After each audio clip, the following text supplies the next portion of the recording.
Hello students, welcome to my YouTube channel Maths by Neeraj and Neha.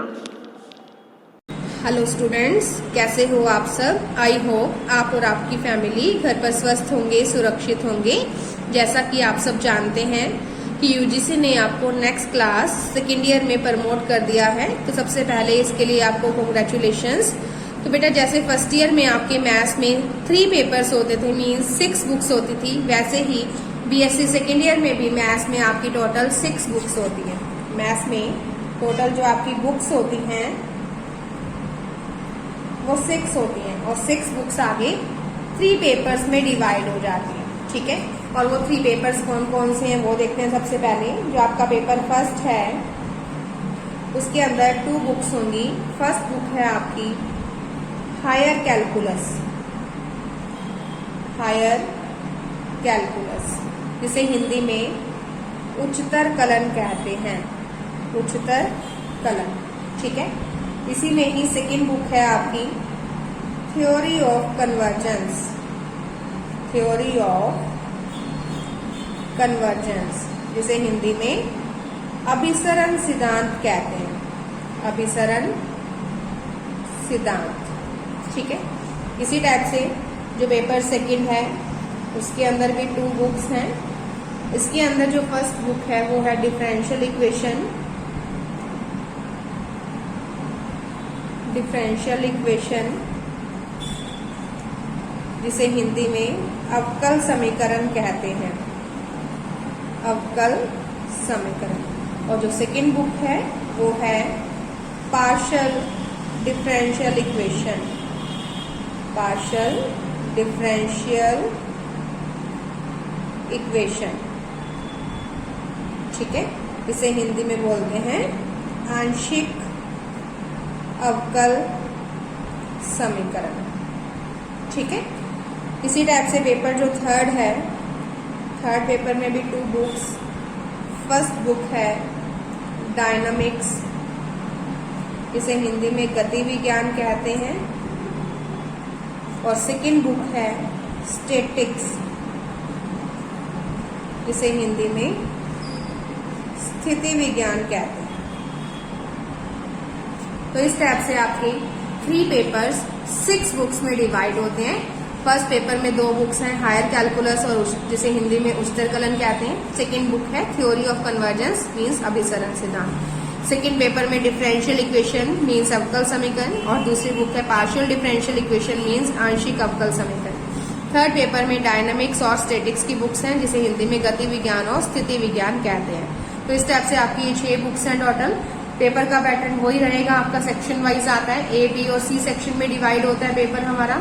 A section में हमारे छोटे questions आते हैं, बी सेक्शन में मीडियम टाइप के क्वेश्चन और सी सेक्शन में हमारे सबसे बड़े क्वेश्चंस आते हैं। लेकिन जो सेक्शंस है उसमें भी यूनिट्स होती हैं। जैसे आपकी जो हायर कैलकुलस की बुक है इसमें 3 यूनिट है और जो थ्योरी ऑफ कन्वर्जेंस की बुक है उसमें 2 यूनिट्स हैं, ठीक है। इसी टाइप से डिफरेंशियल इक्वेशन की बुक में 3 यूनिट्स हैं आपकी और पार्शियल डिफरेंशियल की बुक में 2 यूनिट्स हैं। टोटल एक पेपर में 5 यूनिट्स होती हैं, जैसे फर्स्ट ईयर में था। ऐसे ही डायनेमिक्स में 3 यूनिट्स हैं आपकी और स्टैटिक्स में 2 यूनिट्स हैं, ओके। आपका एक पेपर कितने मार्क्स का होता है मैथ्स का? 66 मार्क्स का। फर्स्ट पेपर 66 का, सेकंड पेपर 66 का और थर्ड पेपर होता है 68 का। ये मार्क्स होते हैं आपके तीनों पेपर्स के। टोटल आपका मैथ्स का पेपर कितने मार्क्स का होता है? 200 मार्क्स का। टोटल मैथ्स के तीनों पेपर 200 मार्क्स के होते हैं। 66 का फर्स्ट पेपर होता है, 66 का सेकंड पेपर और थर्ड पेपर 68 मार्क्स का होता है। सेकेंड पेपर डिफरेंशियल इक्वेशन और पार्शियल डिफरेंशियल इक्वेशन में सबसे पहले डिफरेंशियल इक्वेशन को स्टार्ट करेंगे। अब ये बुक स्टार्ट करने से पहले हम इसके कुछ बेसिक कंसेप्ट्स को क्लियर करते हैं। तो देखो, तो सबसे पहले हम देखते हैं वेरिएबल क्या होता है, जो आपने छोटी क्लासेस में ऑलरेडी डिस्कस किया हुआ है, फिर भी देखते हैं वेरिएबल क्या है।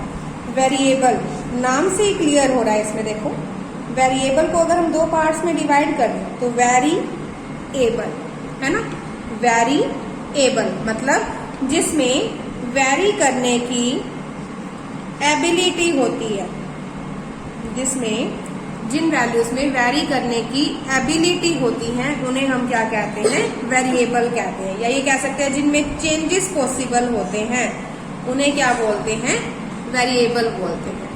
जिनकी वैल्यू वेरी करती रहती है या वेरी करने की जिनमें एबिलिटी होती है उन वैल्यूज को क्या बोलते हैं, वेरिएबल बोलते हैं। फॉर एग्जाम्पल अगर हम मान लें कि x एक वेरिएबल है, x एक चर राशि है, मतलब x की वैल्यू वेरी करती रहेगी, कभी फिक्स नहीं होगी, x की वैल्यू कुछ भी हो सकती है, ठीक है।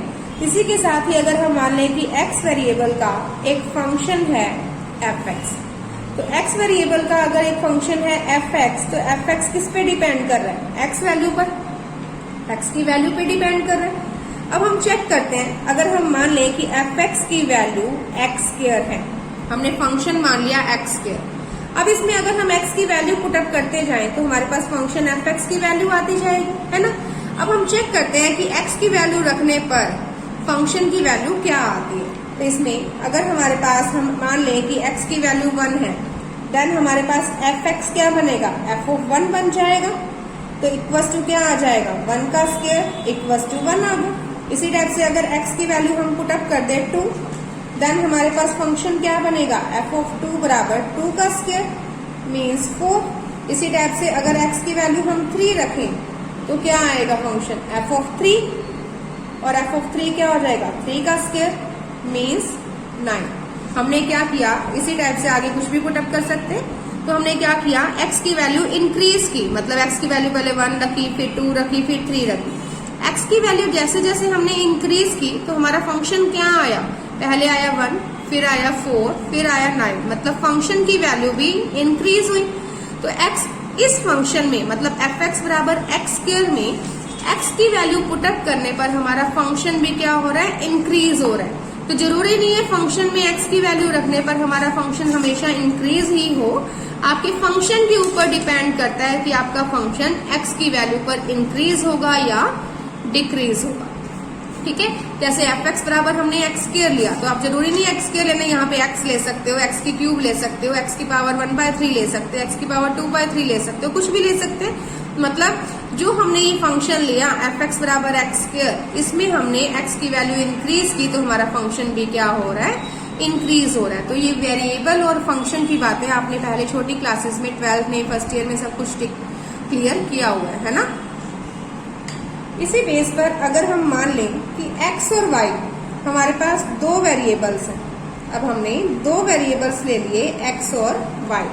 इसी के साथ ही हमने मान लिया कि y बराबर क्या है, fx है, y बराबर क्या है, fx है। तो y क्या है, x का फंक्शन है, तो y क्या है, x का फंक्शन है। तो y किस पर डिपेंड करेगा, इस x पर। y किस पर डिपेंड कर रहा है, x पर, क्योंकि y x का फंक्शन है।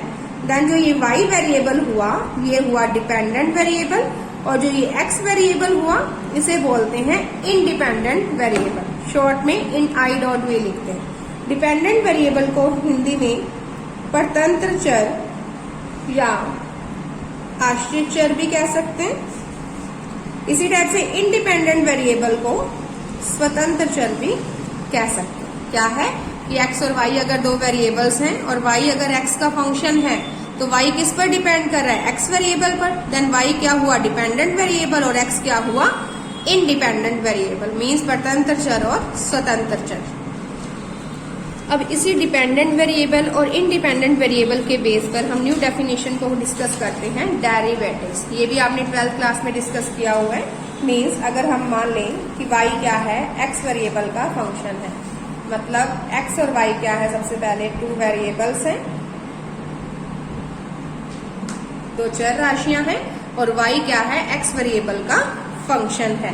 देन y किस पे डिपेंड कर रहा है, x वेरिएबल पर। देन y हमारा क्या हुआ, डिपेंडेंट वेरिएबल, और x क्या हुआ, इंडिपेंडेंट वेरिएबल।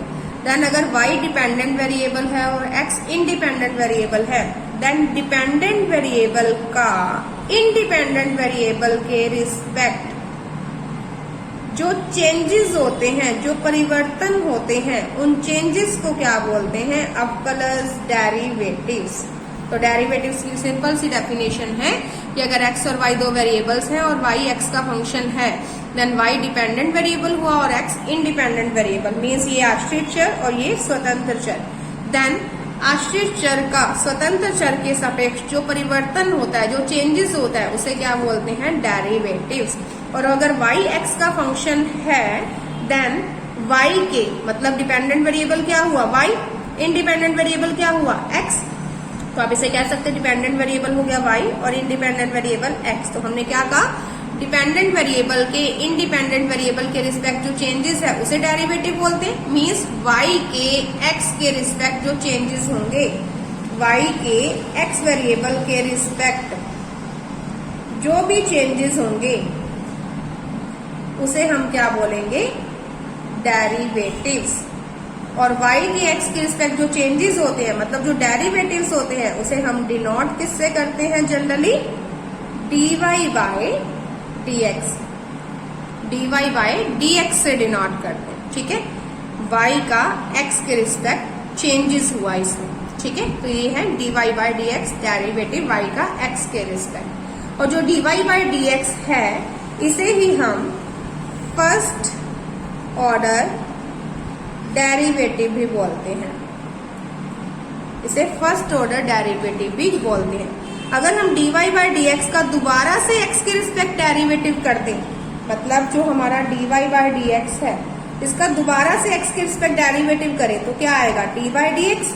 देखो इसमें देखो y है, y का x के रिस्पेक्ट चेंजेस जो किया तो क्या हुआ? dy अपॉन dx, मतलब d अपॉन dx लगा किस पर? y पर।